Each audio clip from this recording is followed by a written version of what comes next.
Good day everyone! Ito nga pala ang continuation ng vlog ko kahapon at yes, sawi akong pakainin ng hipon si Jayden kaya nilutuan ko na lang siya ng paborito niyang sinangag na kanin with egg.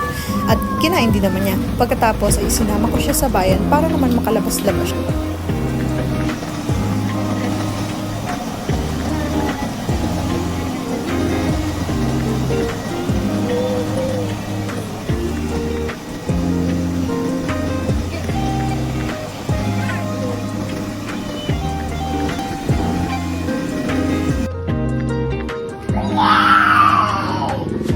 Sobrang saya ng reaksyon ni Jayden na makapasal siya.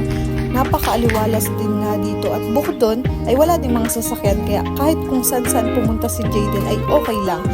After 3 hours at pinauwi ko na nga pala si Jayden at si Kia para makapag-start na kami sa pag-practice ng aming sayaw para sa darating na event sa aming school.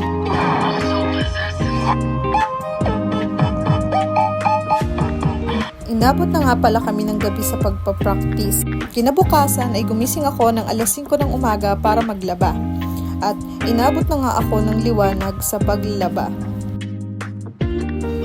Ang ganda talaga ng araw kapag umaga. Pagkatapos ko namang magandahan sa araw ay nag-dryer na ako ng aming damit. At as you can see, ang batuta ay nag-uumagahan ng kanyang paboritong pandesal. Favorite spot nga ni Jayden kapag nag-aalmusal siya ng pandesal sa umaga. And then, pagkatapos kong mag-dryer ay umakyat na din ako sa aming taas para isampay ang lahat ng aking mga nilabhan.